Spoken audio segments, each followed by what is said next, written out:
How is the real quality of Chery Tiggo 7 Pro and Chery cars in general? You saw that thumbnail, my friends. Hear me out. I welcome you back to the channel. I'm Dimitri, if you're new here, and this is Value Cars Australia. I present balanced reviews of the cars, as well as translating some foreign sources of information that are very, very different, and they will tell you something you will never hear from the mainstream English-speaking auto review outlets in Australia and in other countries. If you're not subscribed, this is why you should subscribe. Today I am translating an interview with a private owner who owned Chery Tiggo 7 Pro in Russia for 4 months at the moment of recording of his video, the one that I'm translating. This video itself, the one that I'm translating, is 2 years old. He is pulling no punches, this guy. And he is speaking from the heart. He's showing everything to us right there, pointing with the fingers. This is something that could save you thousands of dollars. I think it could. I honestly, genuinely believe that it could. But it also might upset you. You'll be like, oh, what are those stupid Russians talking about and whatnot. You're entitled to your own opinion, but if you're after the truth, yeah, then keep watching, my friends, and try and enjoy. And if you do enjoy a little bit, if you are open-minded enough, give me a like in the process, really appreciate it. So let me introduce here Ivan. He has had this car for 4 months. He has driven it for about 10,000 kilometers. He is telling us first how he even considered to buy Chery Tiggo 7 Pro. He compared the offering within that price category in Russia 2 years ago when the video was recorded to Skoda Octavia, but then got kind of swayed to Tiggo 7 Pro thanks to all the bling and different things that kind of sell these cars to majority of us. The 360-degree camera, the panoramic sunroof, and all the usual kind of bling that we sort of buy into. At first, as an owner, he says he was very, very happy.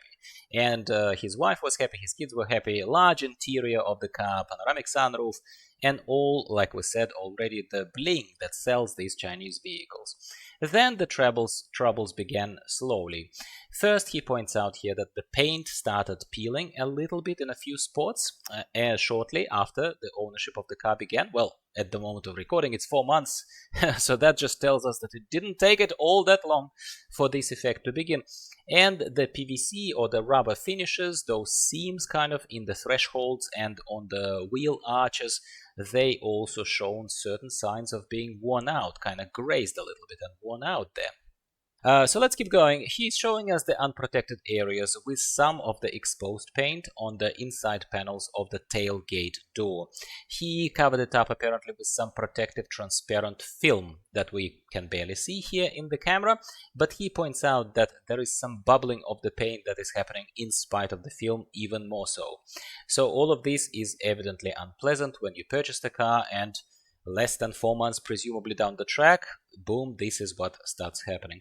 Ivan here is towing a little trailer, well, loaded up admittedly quite a bit. The bolts that he's showing to us, there was nothing wrong with the bolts, but once they were unscrewed, there is a very clear rust showing on the inside, like where the bolt was covering up, on the actual sheet of that alloy. Another screenshot is shown here from a post by some Russian guy. He owns Chery Tiggo 4. So same lineup but different model of this vehicle, who was also unscrewing something like and exposed some bolts, and also sees exactly the same situation with the rust coming on the panels under the bolt. He opens the front door and shows us the rubber lining to cover the door seam, you know, to that insulation kind of layer, and says that many owners that he speaks with in his line of business and on the forums say that when they take off that factory installed insulation lining, they often see the rust on the welding seam of the door as well accumulated, straight out of the factory,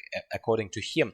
He says here straight away that the interior finish and the bling started creaking, especially the frontal panel, the screen panel, all the frontal fittings on all the frontal panels, yeah, all that frontal housing started creaking by the time when the car reached 10,000 kilometers. It doesn't surprise me here, Dimitri, personally, given my brief but rather intense experience of test driving a few of our Model 5s that appeared to be creaking straight up. At least one of them, the one that I drove, was creaking straight up. It's my very, very first video, very first review of a Model 5. I was like, what the hell is this plastic fantastic business going on?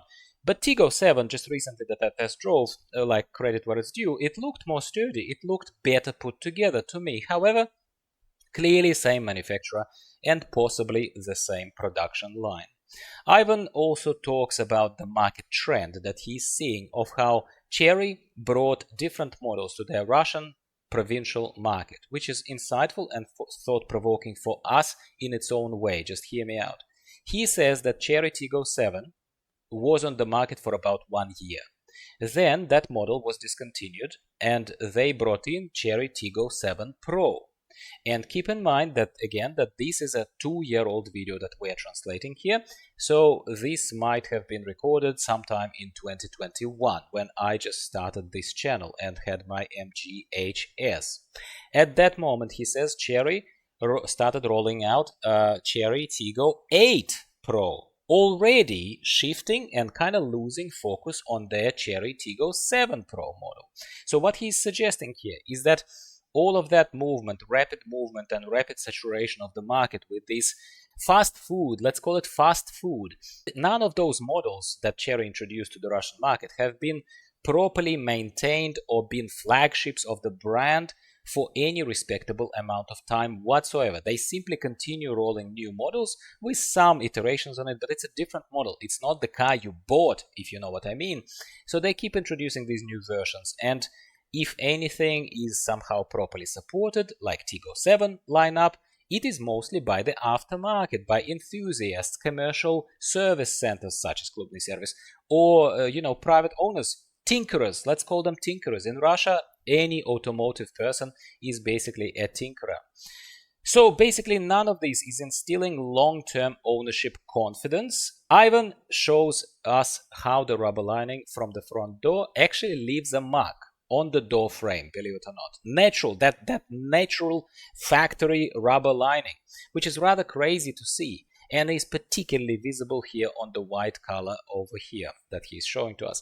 Adding insult to injury, so to speak, over here is the fact that he says that these rubber strips actually don't properly prevent the dust from coming inside, and we can even see the specks of dust here in the video frame, which adds to the overall feeling and sense of disappointment that kind of I'm starting to get now the more I look at this. The quality of these finishes is questionable at best. Here, let me stop talking for a few seconds very quickly and let the original audio of the video come through for just a few seconds so that you can hear the creaking and squeaking noise when Ivan starts rather gently and rather, carefully applying minimal pressure with his fingers to the rear spoiler of Tiggo 7 Pro.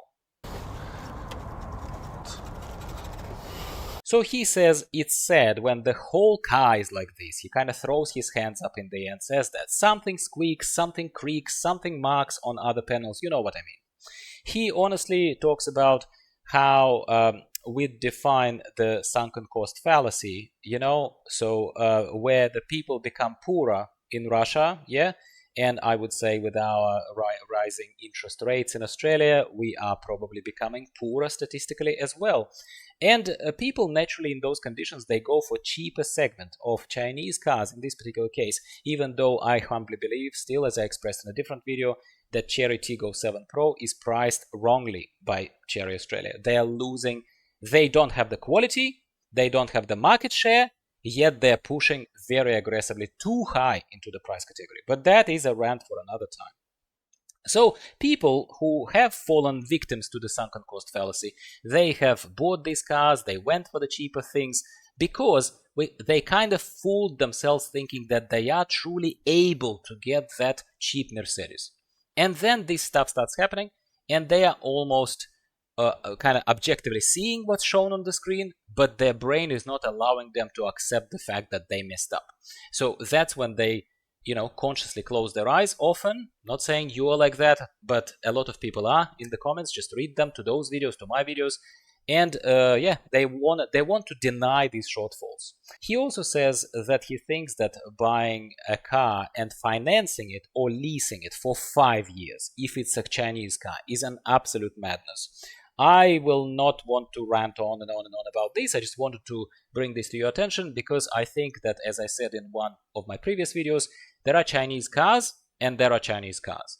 There is Chery, and then there is Great Wall Motor. And quality between these two is very, very different. Yes, the philosophy of cutting corners and selling us the bling and fancy interior and making us feel as if we're buying a Mercedes for quarter of a price, yes, the philosophy is somewhat similar.